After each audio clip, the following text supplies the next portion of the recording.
Om Namo Bhagavate Vasudevaya. Om Namo Bhagavate Vasudevaya. Om Namo Bhagavate Vasudevaya. Om Namo Bhagavate Vasudevaya. Om Namo Bhagavate Vasudevaya. Om Namo Bhagavate Vasudevaya. So, get your smartphones ready. We don't have text on the board. So it's text 12 today, Canto 3, chapter 23. Maitreya Uvacha. Maitreya Uvacha.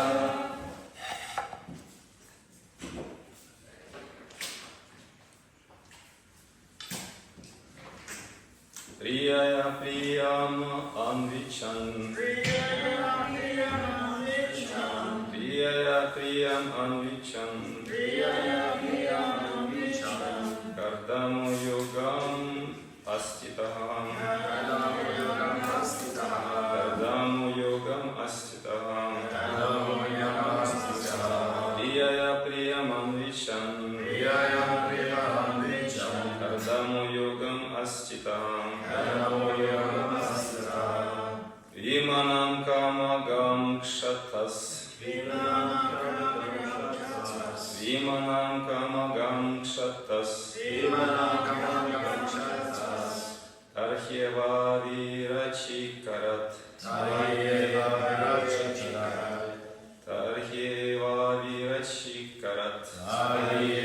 virachikarat. Vimanam kamagam kshatas.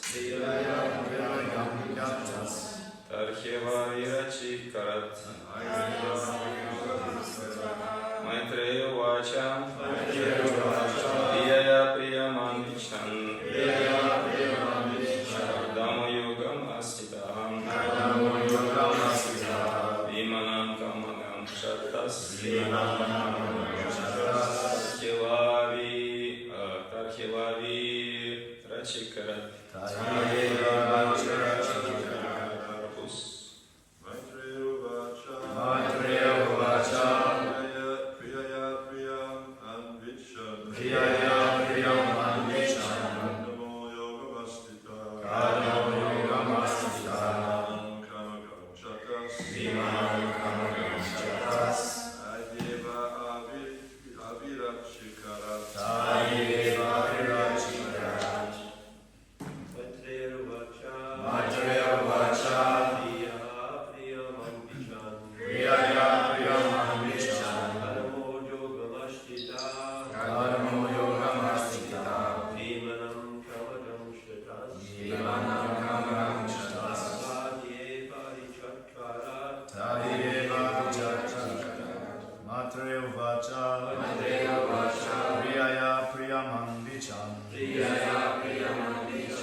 Vimanam kamadam chatas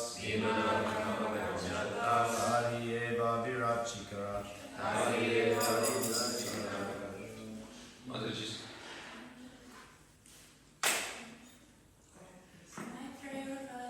Maitreya Vacha Priyaya Priyamam Vicham Ayodama Yogam Astita Vimanam Kamagam Chatas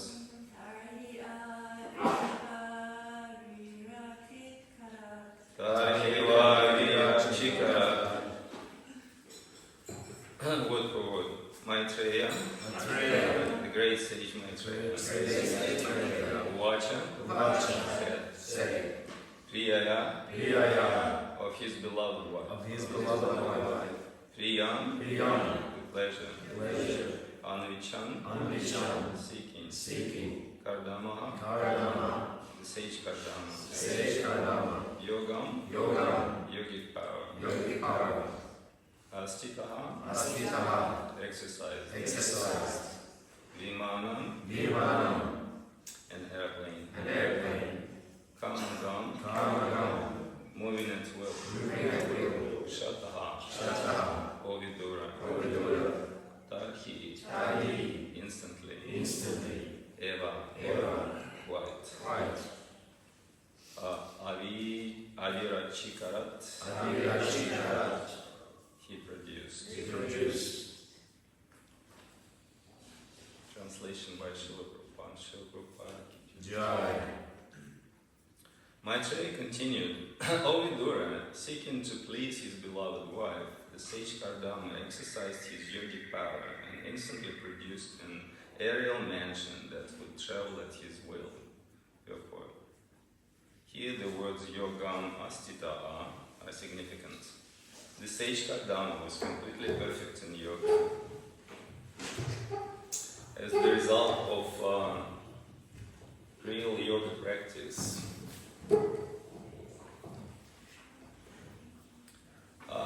there are 8 kinds of perfection. The yogi can become smaller than the smallest, greater than the greatest, or lighter than the lightest. He can achieve anything he likes, he can create even a planet, he can establish influence over anyone, etc. In this way, yogic perfection is achieved, and after this one can achieve the perfection of spiritual life. Thus, it was not very wonderful for Kardama Muni to create a mansion in the air, according to his own desire, to fulfill the desire of his beloved wife. He at once created the palace, which is described in the following verses. The verse again, Maitreya continued, repeat. Maitreya continued. O Vidura, seeking to please his beloved wife, the sage Kardama, exercised his yogic power, and instantly produced an aerial mansion that could travel at his will. Om Agyana Timiranda Sekinamchana Shalatva Shakshura Meditavina Tasma Shiravina Chitani Manu Krishna Vancha Kalpadarubhishya Kripa Sindhubhya Vishapatitanam Bhavam Yoshnam Jai Shri Krishna Chaitanya Prabhu Nityananda Shri Advaita Gadadhara Shivasati Gaura Bhakta Hare Krishna Krishna Krishna Hare Hare Hare Rama Rama Rama Hare Hare.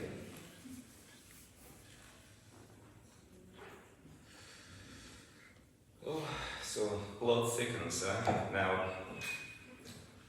The castle in the air.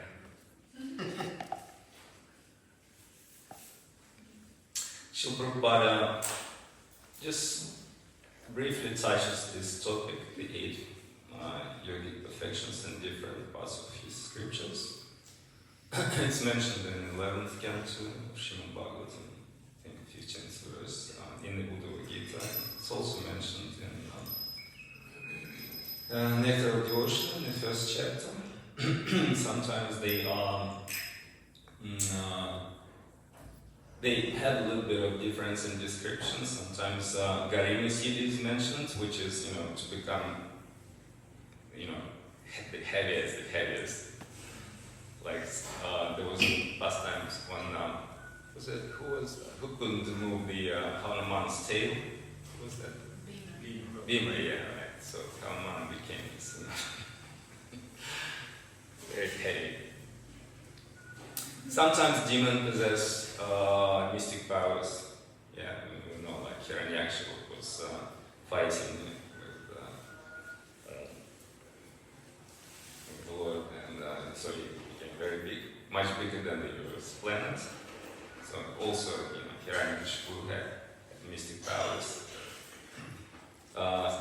And of course, the demigods, they have mystic powers. But why Srila Prabhupada doesn't really much emphasize on describing them? You might know what are the mystic powers, do you? You know Anima Siddhi? What is Anima Siddhi? Yeah, become the smallest. Yeah. So you can basically penetrate anywhere. You just go through the walls, or you can go into the rock. And Prabhupada sometimes says that, science and technology try to imitate mystic perfections. So now drill the tunnels in the rock so we can get into the rock. Anima, yeah, what else? Lagima? What is Lagima? Yeah, become lighter than the lightest. So basically yogis, who perfected this siddhi, can walk on the sun rays, so they can travel between the planets. From the sun rays, on the sun rays, you go to the sun, from sun to the different planets, something like that. But Jesus Christ, manifested that.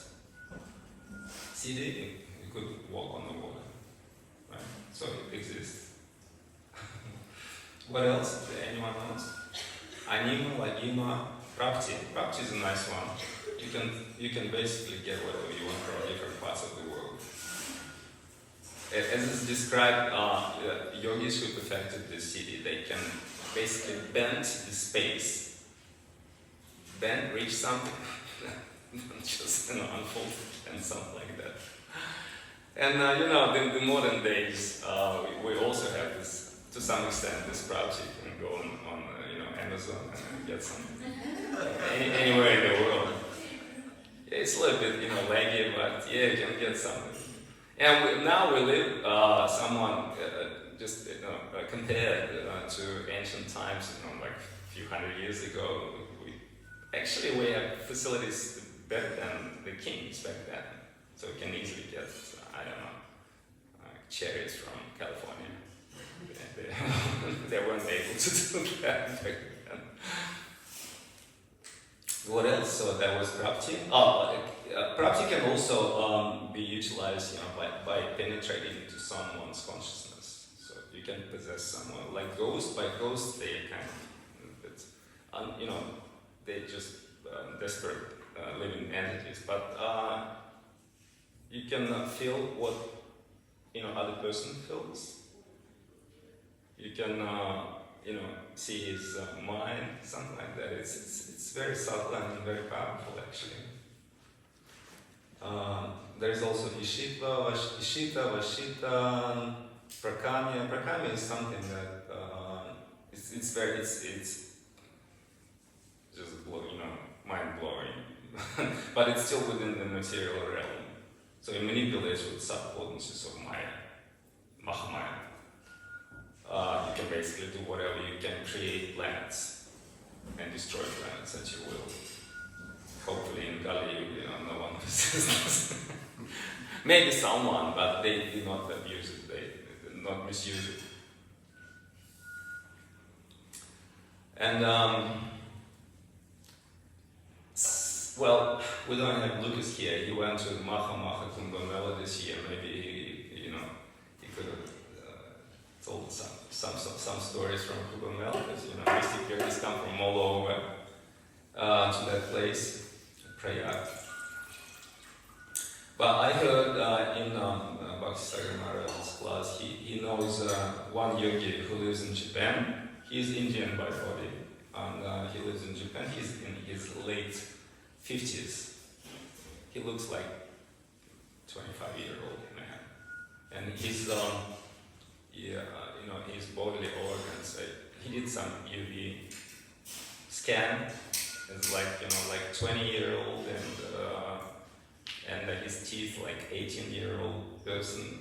So he really kind of preserves himself by practicing this yoga, and he achieved quite a lot. Even though he says that he's just this neophyte, because he didn't advance much because he kind of commercialized his skills. So he's teaching yoga, he's making money out of that, but he can levitate. But he's saying, I can only go up 1 meter or 1.5 meters levitating. But his guru is more advanced. He's a sannyasi in that tradition, and the guru of his guru can basically what is called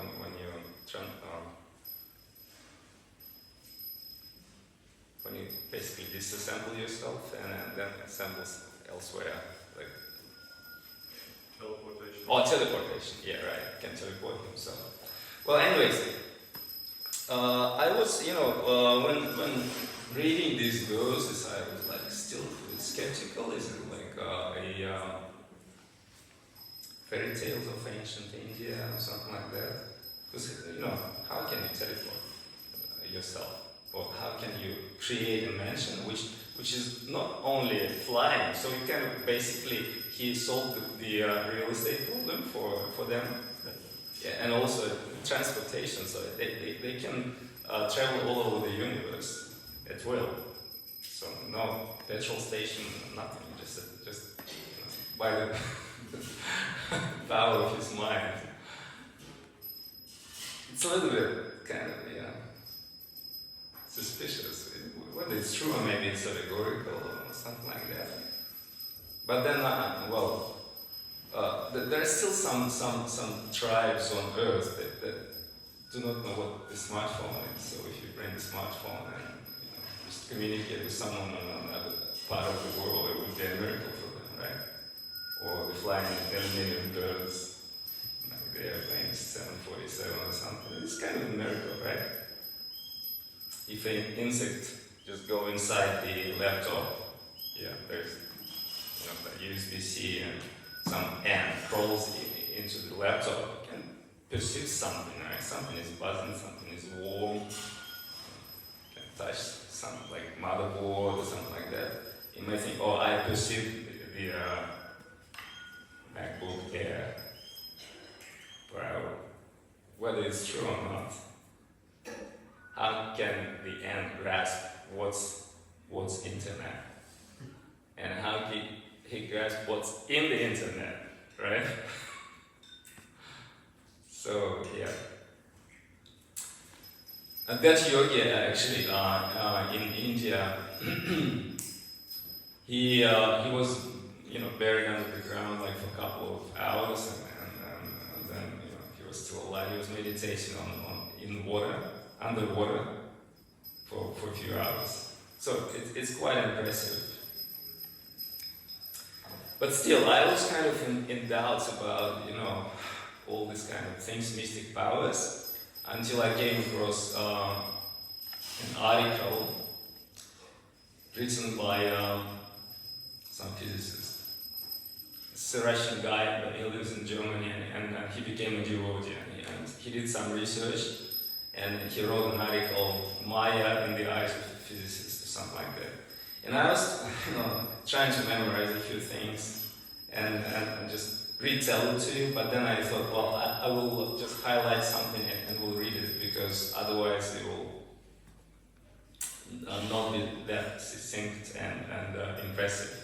So if you don't mind, I'll just read part of that, not part, most of that article. It's not that big, but just please bear with me, because it's amazing. It's just astonishing. Maybe you already know about these facts, but it was a revelation for me. Okay, shall we go ahead? It's just, oh my god, I was so impressed.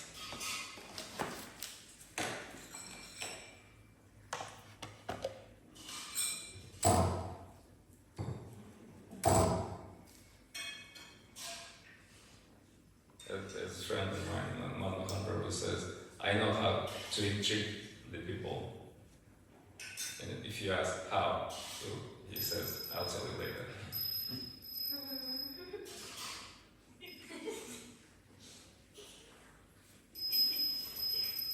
Alright, so basically, it's quite a bit of,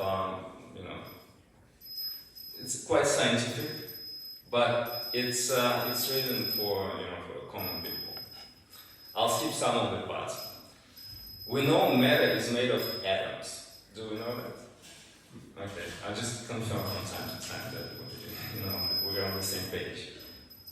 And atoms are made of nucleus and electrons. Huh? Yeah, part of the nucleus. Okay? Alright. Let us look into the simplest atom, which is hydrogen. The body primarily consists of 3 atoms: hydrogen, oxygen, and carbon. So that constitutes about 93% of our body.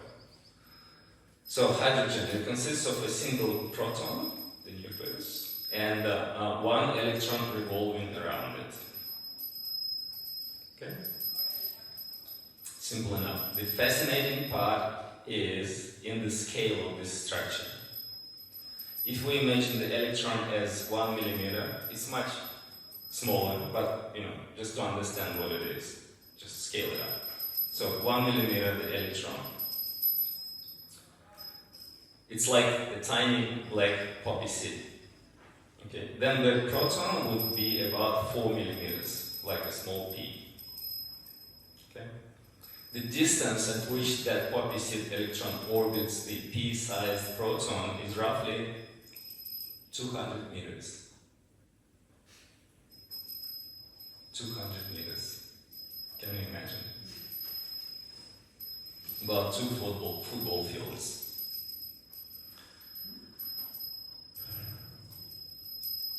Carbon and oxygen atoms are slightly larger than hydrogen.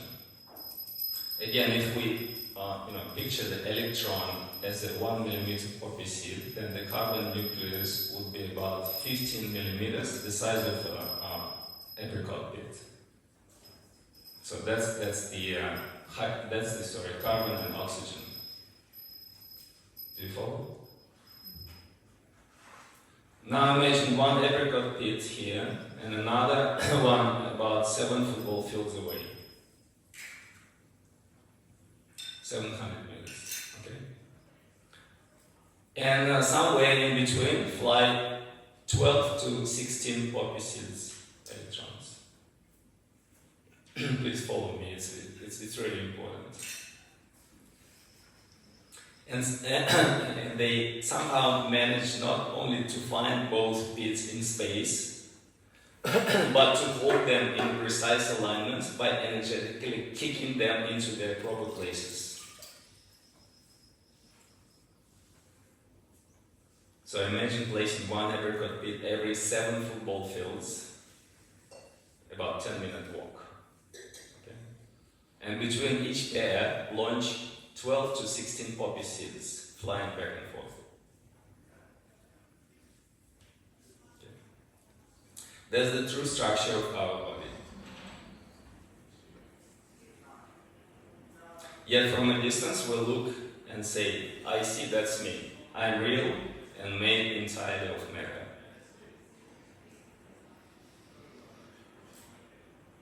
These bits or nuclei are the only things that are materially solid in us. Everything else is empty space. Yet we are convinced that what we see with our eyes is continuous solid matter. In fact, we mostly see empty space between particles, but it feels like matter. We touch our body and say, this is me. But what are we touching? One vacuum pushes against another, and that's reality. Illusion, a distortion of the senses. Isn't it beautifully arranged? What an artful illusion. Who designed and created all of this? Krishna has allowed us to delight in nothingness, to marvel at form, color, smell, and touch. But in truth, it's something completely different. Mind-blowing. But the beauty of this world doesn't end there. It gets even better. You ready? Imagine that apricot pit floating in space with 12 poppy seeds orbiting around it at a distance of 3.5 football fields. This is the carbon atom we are made of. These tiny poppy seeds possess an amazing ability. They can see, quotation mark, where that pit is and influence it from that far away. And the pit can feel them too. We can't see anything at that distance, yet an electron, something we call primitive, is completely aware and active in that scale. And when two apricot pits need to stay fixed relative to each other, these 12 poppy seeds fly around like mad, pushing and pulling on both pits to keep them in perfect alignment. If the nuclei begin to drift, these seeds somehow know exactly where and how to push to bring them back to their precise position, as if someone from above told them where to be. We humans, the so-called pinnacle of creation, can't even keep our house tidy with everything at arm's reach. Meanwhile, electrons form magnificent crystal structures that hold themselves together for billions of years effortlessly. And they don't need our consciousness to do it. They simply serve Krishna and fulfill their dharma perfectly. They never think, I know better. They serve Krishna much better than we do. Krishna wants this illusion to exist so he can perform his lila. Act as Paramatma and watch us play gods, pretending to be omnipotent and all-controlling.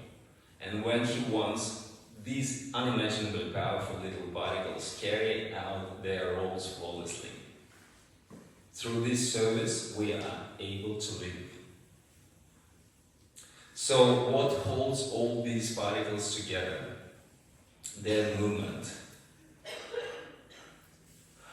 The moment electrons stop moving, the whole world collapses, life ends. Without movement, particles repel each other and scatter. So someone must have set them in motion, made them spin in precise ways, so that matter could exist. Maybe indeed Paramatma is in every atom, giving energy to this eternal movement.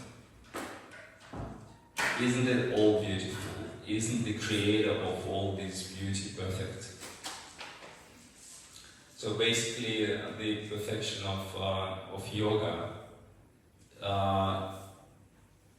it depends on how strongly we linked to the Yogeshwara, the possessor of all yogic perfections. We see matter, but Krishna says this world is made of his inferior energies. So where are they? We only see matter. So the electron doesn't really exist as matter in the way we imagine. It is a bundle of energy. So it gets even more interesting. Just bear with me, okay? The nucleus,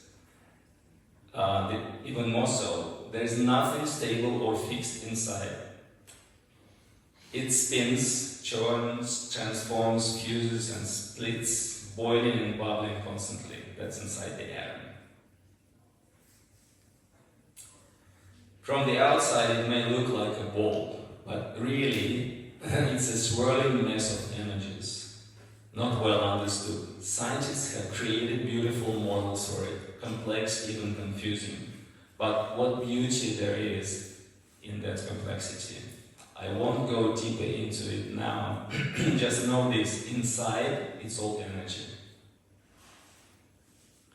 That apricot pit and poppy seed, not solid matter, just clusters of pure energy, there is nothing else. So basically it's the protons and electrons, it's not matter, it's just more dense kind of clusters of energy. And what we actually see is emptiness, which we think is matter. We admire this matter, forgetting the creator who made it all.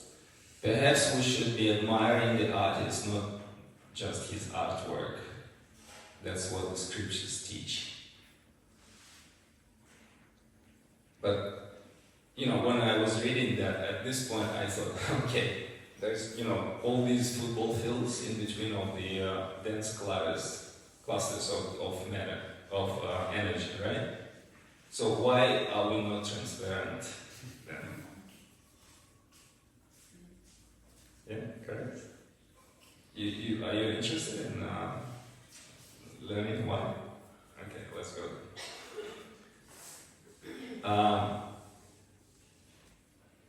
Everything I described above is absolutely true. It can be proven by scientific experiments, mathematics, and physics. Many countries spend billions each year to sustain this science. And rightly so. Without microscopes, X-ray, and colliders, we couldn't fully grasp the beauty of the Lord's creation and His genius. But even with all that physics, one question remains. What are we actually seeing and feeling? What are form, color, and mass? Surely not emptiness.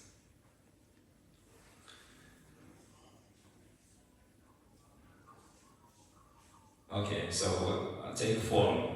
We don't see objects themselves. We see light, emitted or reflected, right? If you turn off all the lights, nothing reflects, and you see nothing. The object is still there, but invisible. When light bounces off, we see it. Do you agree? But if the object is mostly emptiness, then what is reflecting light?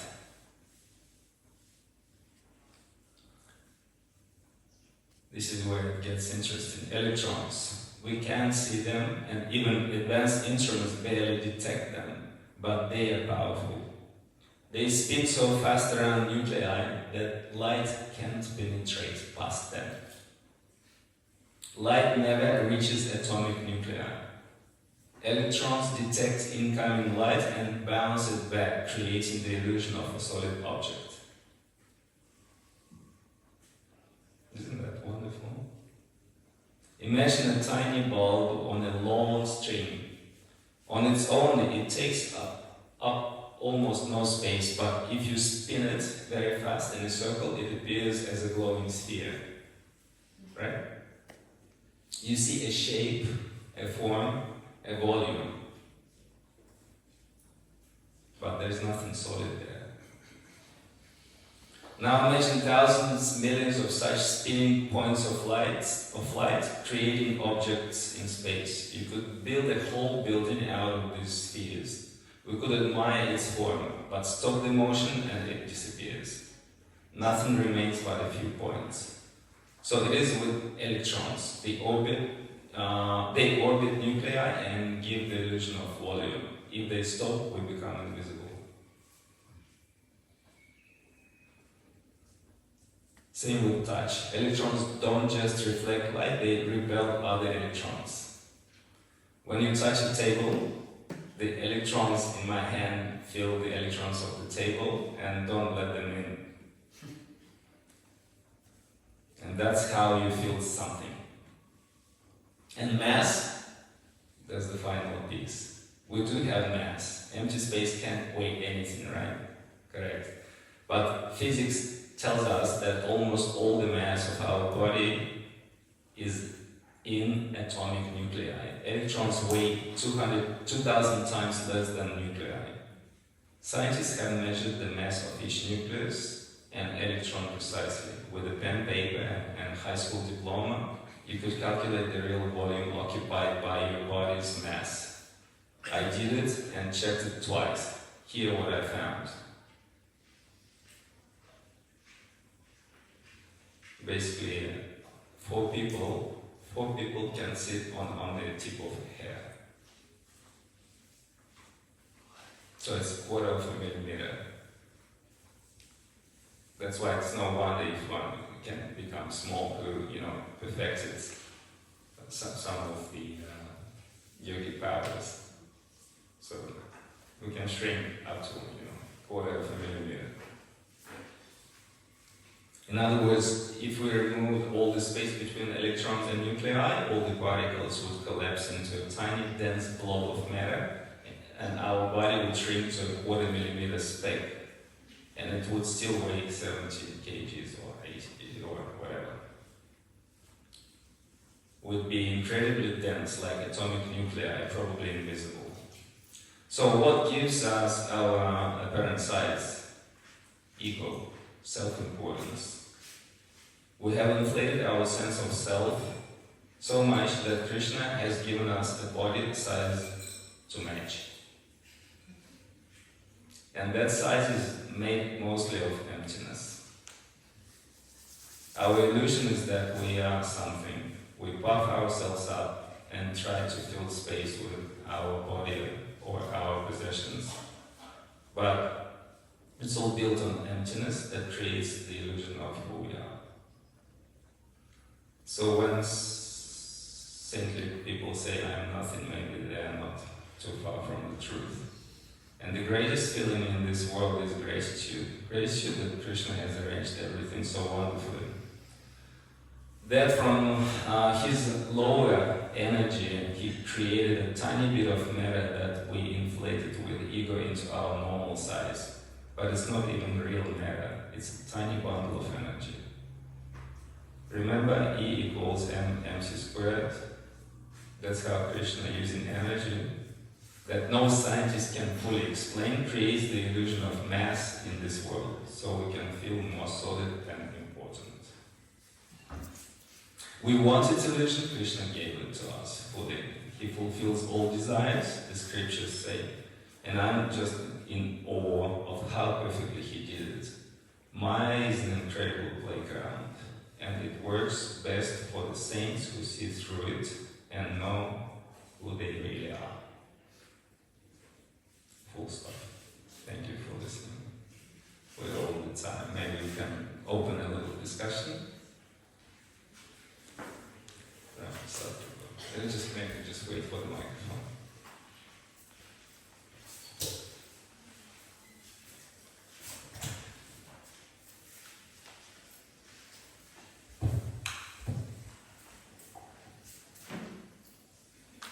Thank you so much for that. It's unbelievable. I was thinking at the time of death, so the spirit soul is there, which is energizing the body. But when the spirit soul leaves, for some time, it seems like all those electrons, and they're all still holding their place, they're all still doing their thing, because the body's still there, sort of looking solid, although we know it's not. But gradually that all starts to unpack, isn't it? The soul, so the soul leaves, but still all that energy still holds its place for a while. All the processes in the body and with the body are controlled by a super soul, which is in the atom. So it's created that way that we disintegrate gradually, not just disappear. It would be very, it's kind of confusing then. Just the body, the soul left the body and the body just disappeared. It's within the material world, so super soul is a ruling. I heard somewhere that, I don't know if it's accurate, but someone said that if you took all the space out between those little particles that are holding themselves in position, in the whole universe, in the whole this planet, you would end up with something the size of a sugar cube. Well, what we need to understand, I mean, maybe someone here is also a physicist, but, you know, Prabhupada didn't very much emphasize on that, even though he very much appreciated, you know, the scientists in the ISKCON movement, and he was saying that it's very important to propagate Krishna consciousness in a scientific way. But basically, what he gave us is the pinnacle of perfection. It's just love between Radha and Krishna. You know, which penetrates everywhere, which manifests in different forms, and which make the world function. Material world and spiritual world is just all, you know, full of love, which Lord Chaitanya came to feel himself, to love Radha to himself. So, and he gave us Maha Mantra, which is which he infused with Taraka Shakti, which gives liberation. But the thing is that he also infused it with Paraka Shakti, which is love. So if we focus on the holy names, we can feel that love, which is, no physicist can explain. In the purport today, Prabhupada says, he's talking about this amazing stuff that Vedanta can do. He says, so in this way, yogic perfection is achieved, and after this, one can achieve perfection of spiritual life. Yeah, well, there's different ways. I mean, there's we can go through Ashtanga Yoga, we can go through Jnana Yoga. Both ways are pretty difficult in Kali Yuga. That's why, the most powerful remedy is just chanting holy names. I didn't read it that it meant you have to do yoga first. But once you finish all that stuff. Yeah, for Sati Yuga. Sati Yuga is meant for that. You can sit for 1,000 years and meditate, right? Can you imagine someone is sitting somewhere in the forest and meditating, and next to him, the Hare Krishna devotee is just, do Harinam and eat prasadam. It would be a turmoil, kind of disturbing for yogis to meditate. That's why, for different ages, different processes are recommended. Yeah, in Sati Yuga, it's good. Before Ashtanga Yoga, 10,000 years. Yeah. Just reflecting on what Robert Prasad was saying, his initial question, it seems like that whole idea of the body sort of holding together some time after the departure of the soul is part of the illusion. Because then it sort of reaffirms this idea that the body is the self. Because you look at spiritually advanced persons, like Narada Muni, or even look at Krishna when he comes, and he gives darshan to, there's the story of Karma Muni, when the Lord came here, darshan, he disappeared. Because he's not bound by the influence of matter. Yeah. So sometimes people think, the eyeballs, that's what we see with, but it's not. We see with it's just some kind of lens, right? The information goes inside, and actually the soul sees, the soul feels through this. What is called? Machine, organic machine called body. Yeah, again, it's amazing. Krishna lets us feel, see, touch, experience,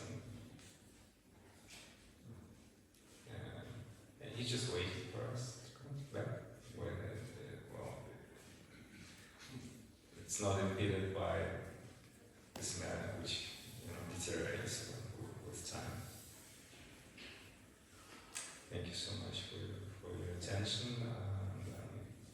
Prabhupada ki jai, Srimad Bhagavatam ki jai.